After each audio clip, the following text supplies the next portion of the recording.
Duta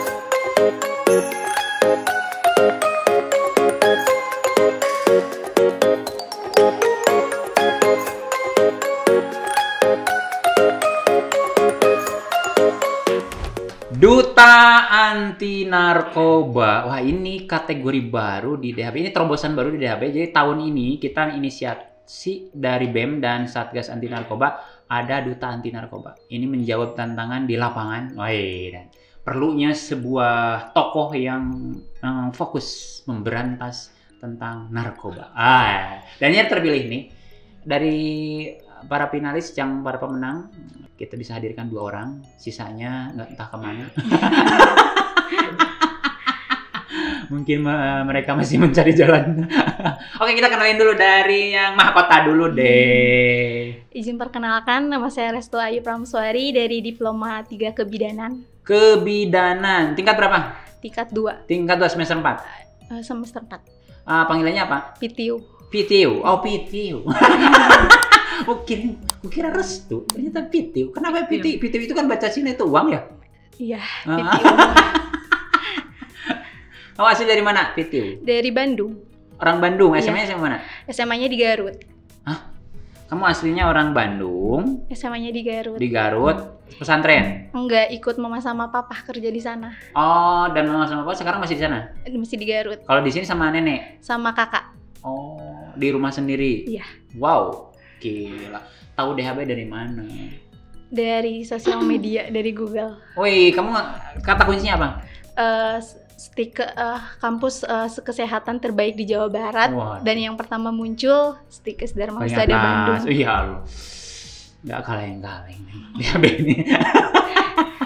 Oke, next, sebelahnya siapa ini? Baik, izinkan saya memperkenalkan diri. Nama saya Iren Dewanti, saya dari Sumatera Barat. Wait, kamu orang Sumatera Barat? Kukira kamu orang Sunda.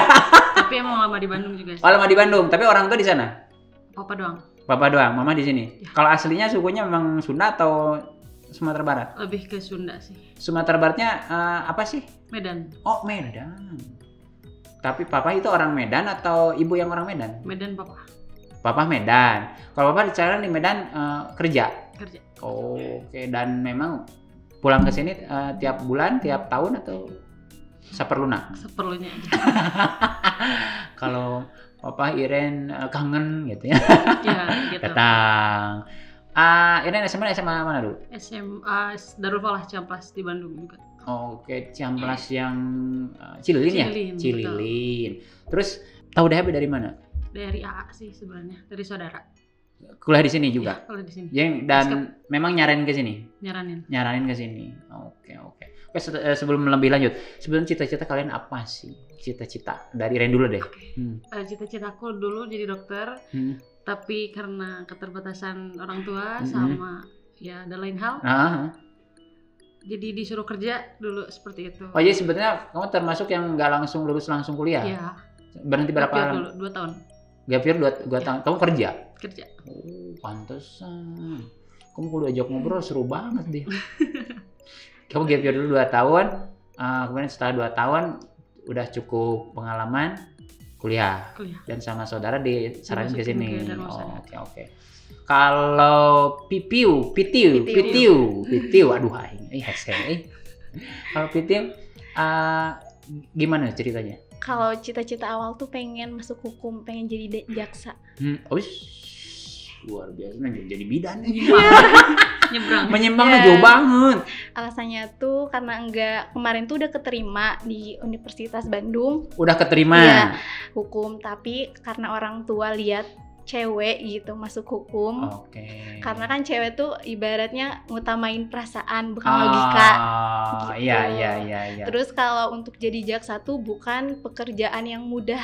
Gitu. Pasti. Jadi ada ketakutan yang berlebih. Kan wakil Tuhan di dunia. Iya, gitu. Pasti dibenci orang. Jadi kata orang tua, ya udah masuk bidan biar nanti sejalur sama kakak. Oh, memang kakak Fitwi itu bidan juga? Enggak, dia farmasi. Oh, tapi kesehatan. Iya, kesehatan. Oke. Dan jadi sama orang tua memang diarahin ke kebidanan. Dan akhirnya ke sinilah gitu ya. Jodohnya di sini. Searchingnya. Dan terus pertanyaan next ini berkaitan dengan yang selempang kalian pegang, yang diselempangin nih. gimana ceritanya kalian bisa tertarik untuk jadi duta anti narkoba? Kan mungkin aku menganggap malu biasanya harus tampil di depan gini, tapi kalian memutuskan untuk berbeda.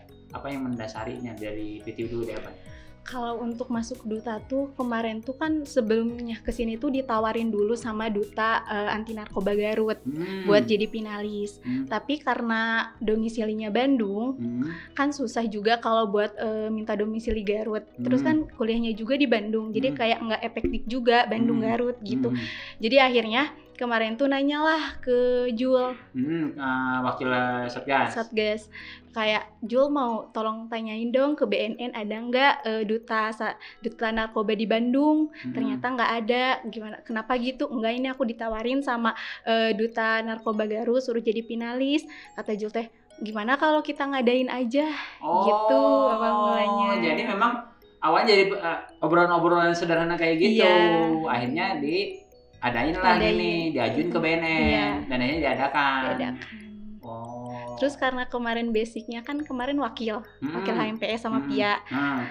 Karena udah ada tahu struktur keorganisasian gimana, terus kayak benefit masuk organisasi emang menguntungkan banget. Jadi ya udahlah, Pia juga ngedukung, ya udah masuk aja gitu duta. Jadi PTW ini atau Restuayu ini dia juga wakil ketua HMPS D3 Kebidanan. Sekarang juga gila banget lah, anak-anak DEP itu candu. Jadi nggak cukup dia aktif di satu ini terus aja gitu mencari jati dirinya, dan ini cewek loh. Kalau Iren, kenapa sih kamu tertarik ingin jadi duta anti narkoba gitu? Dari zaman SMA emang aku nggak pernah ikutan apa-apa ya. Kalau termasuk orang yang mungkin mengalir aja gitu. Sekolah pulang, iya, sekolah pulang. Tapi karena aku kenal sama teman aku yang namanya Meta, dia tuh ngajak kayak Meta yang di Moka? Iya, Meta yang di Mojang Jajaka. Kenapa kamu gak ikut Moka saat itu? Belum pede. Oh, belum pede? Karena memang baru kan aku ikutan kayak ginian. Dari dulu juga gak pernah ikutan apa-apa, terus kenal sama Meta, kata Meta, hayu kamu harus kayak gini, hayu bareng sama aku, katanya gitu. Dia support sistem kamu. Iya. Bukan yang sebelah itu, bukan. Ke bawah itu ya. Jadi best friend kamu lah Meta. Iya, gitu. Hayu katanya beranjak bareng, katanya berubah bareng katanya gitu. Keren banget.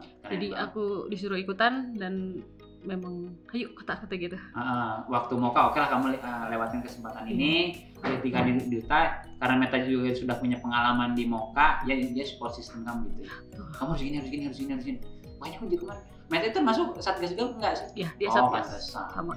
Waktu finalnya kan aku lihat Meta aku lihat kan dia teh Moka, kenapa di Satgas gitu ya? Kayaknya dia cari siapa ya gitu.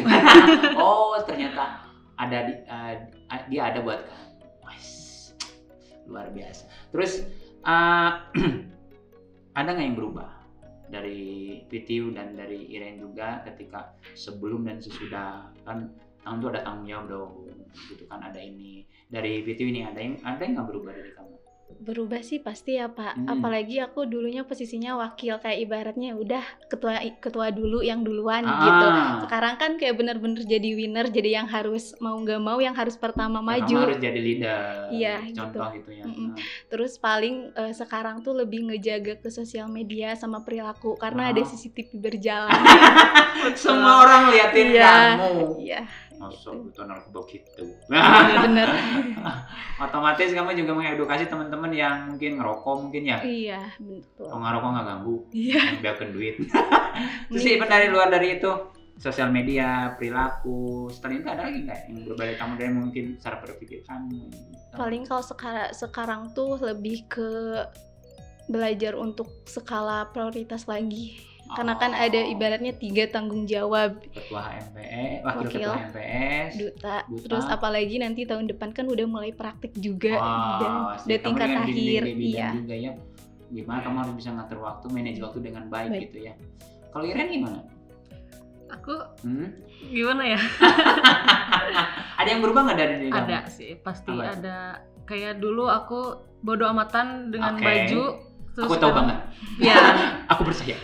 Terus bodo amatan dalam berbicara, penampilan, berbicara, bergaul. Jadi kayak sekarang kamu itu orang yang benar-benar ngalir ya sebetulnya. Lebih dijaga lagi. Sekarang kamu lebih jaga. Iya. Terus selain itu ada nggak ya? Misalnya ada, kalau tadi kan itu bilang sosial media hati-hati. Ya, itu kamu juga termasuk. hati-hati, gitu kan? Aku juga tipikal orang yang jarang post di sosmed. Oh, ya, kamu dari awal pun memang nggak terlalu ini ya, expert di ini. Iya. Orang tua gimana? Respon orang tua ketika kamu sekarang jadi duta gitu kan? Kayak gimana dari Titi dulu? Kalau pertama tuh orang tua mama tuh kayak apa namanya tuh nggak ngedukung duta tuh, karena kan ngelihat dari kemarin aja Wakil udah capek, jarang pulang, jarang ngejenguk. Tapi untungnya tuh papa ngedukung. Papa bilang, iya kayak bilang gak semua orang dapat berkesempatan kuliah, apalagi dapat bonusnya buat ikutan organisasi cari pengalaman gitu. Jadi papa yang ngiyakinin mama buat ya udah nggak apa-apa mumpung masih muda gitu, banyakin ke hal yang positif gitu, sibukin ke hal yang positif daripada diem main-main kemana aja. Dan kamu sekarang udah pada capaian ini gimana respon mama?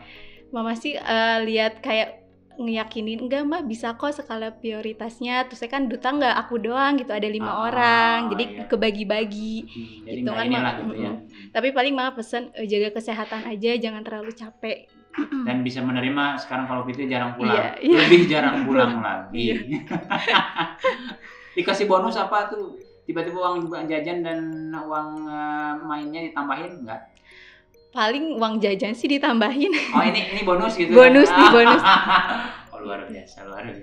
Karena ternyata ayah itu yang luar biasa juga ya. Papa sih yang bener-bener ngedukung banget ke anaknya. Biasanya justru kalau papa itu kan ke anak perempuan itu paling protek biasanya. Banyak tapi orang tua papa tuh tetap mantau, tapi kalau selama ke koridor yang positif dia dukung banget gitu. Daripada main terus kayak pacaran gitu, ya udah mending organisasi aja. Itu mah ya harus dengar dengan sobat-sobat DHB, moka-moka, duta-duta yang lain yang punya pacar, please bertobatlah dari sekarang. Nggak apa-apa sih pacaran, tapi kalau ke hal positif mah sama-sama. Ya nggak apa-apa kalau dibayarin uang kuliah. Iya. Dibayarin uang makan. Udah ngatur-ngatur, bener nggak? Itu selingkuh ya. Galau. Kalau kalian sendiri nih, tanggapan orang tua ketika kamu misalnya sekarang sudah dapat selempang duta anti narkoba, responnya gimana sih? Kamu orang yang ngalir kayaknya, orang tiba-tiba kamu sekarang jadi gini, kayak gimana sih responnya? Mama aku juga kan orangnya ngalir ya sama. Terus mama aku orangnya bodo amatan juga. Terus bilang kayak gini, "Nanaonan sih maneh," katanya kan. Orang Sunda banget gitu mama aku. "Nanaonan sih maneh ngeluanu gitu kuliah mah bener sih gitu," bilangnya teh. Terus papa aku bilang ke papa, mama aku marahin kata Iren gitu. Marahin kenapa? Iren jadi duta apa? Duta anti narkoba. Kamu pakai narkoba katanya gitu.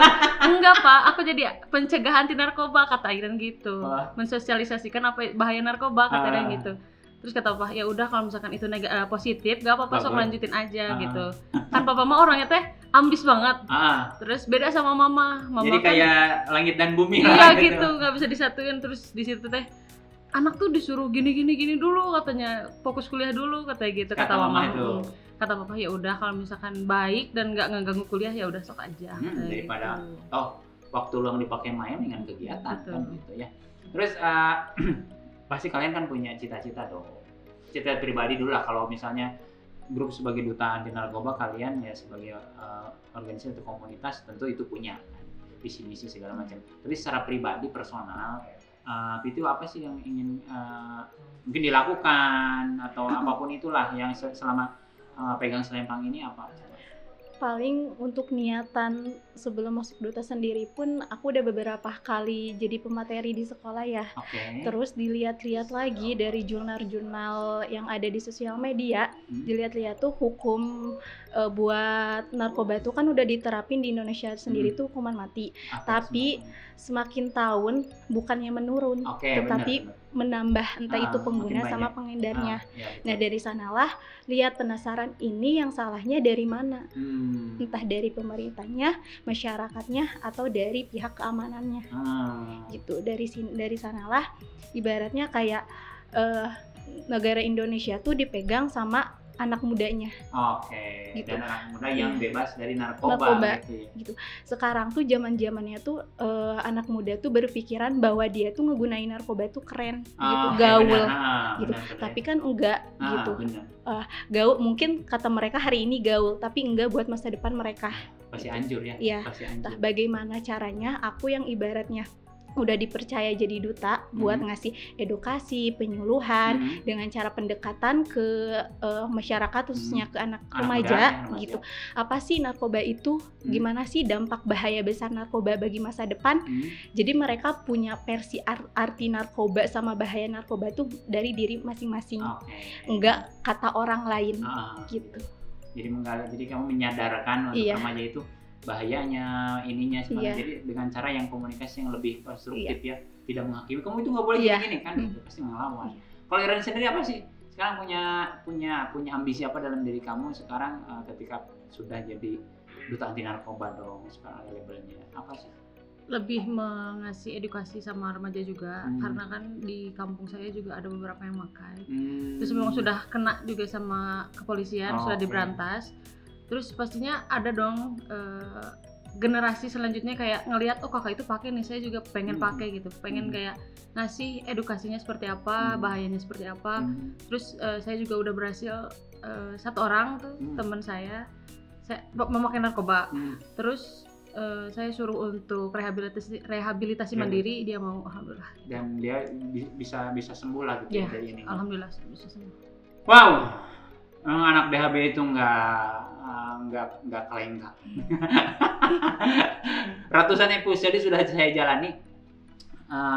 Orangnya berbeda-beda, figurnya berbeda-beda, personalnya berbeda-beda, tapi dia punya ambisi besar yang luar biasa mulia. Oke, terakhir dari Pitim ini ada nggak pesan-pesan buat sobat-sobat DHB? Kamu kan aku lihat, wah keren banget gitu ya. Perjuangan hidupnya yang orang Bandung tapi sekolah di Garut, kemudian kamu yang sibuk banget hari ini. D3 Bidan itu bukan kuliah yang kayak biasa, prakteknya padat banget kan, tapi kamu bisa bagi waktu jadi wakil ketua NPS, sekarang jadi duta anti narkoba. Ada yang ingin kamu sharingkan dengan sobat-sobat yang ada di rumah? Paling untuk sharing sendiri, untuk aku selalu megang kata-kata gini. Sebelumnya udah dibicarain di podcast sebelumnya ya. Nah, tapi kita kuatkan aja. Kayak cobalah ubah pola pikirmu, maka dunia akan mengubahmu, karena siapapun akan menjadi apapun. Wih. Setiap orang ada masanya dan setiap masa ada orangnya. Ini bijak banget, benar sih. Siapapun bisa jadi apapun. Dan tadi apa? Coba ubah pola pikirmu, maka dunia akan mengubahmu. Benar sih. Awalnya dari diri kita dulu. Benar sih. Mudah-mudahan menginspirasi ya. Iren, apa yang ingin kau sampaikan sama teman-teman? Kamu orangnya kan yang ngalir banget, low profile banget, yang memang dulunya yang cuek lah gitu ya. Peduli amat. Kemudian tiba-tiba kamu bertransformasi dong hari ini gitu ya. Punya tanggung jawab, punya amanah gitu ya. Ada yang ingin kamu sharingkan kepada yang lain nggak dari kamu? Ini di luar dari even apapun apapun ya, personal kamu kan. Kalau kata prinsip aku sendiri mah kayak Sunda banget ini ya. Kayak baik batur ngalakukan kitu ka batur, asalkan maneh ulah ngalakukan kitu ka batur. Nggak apa-apa sih orang jahat pada kita, tapi kita jangan jahat sama orang gitu. Memberikan yang terbaik dan jadilah orang yang terbaik. Karena orang baik mah di mana pun tetap baik. Seperti permata, mau di dasar bumi di sini tetap aja permata. Dan saya sedang berhadapan dengan permatanya DHB. Baik, dan luar biasa wanita-wanita cantik yang aktual, yang keren. Saya juga dekat dengan mereka, jadi memang saya dekat semua dengan semua mahasiswa karena gua ke mahasiswa. Dan jujur memang yang hadir di podcast ini, di meja ini nggak sembarang orang, nggak tiap orang. Tidak semua mahasiswa bisa di sini. Pasti mahasiswa yang punya prestasi gitu ya, dan mereka berdua adalah orang yang berprestasi, udah cantik, berprestasi, jadi bibit unggul banget deh gitu. Jangan lupa like, komen dan subscribe.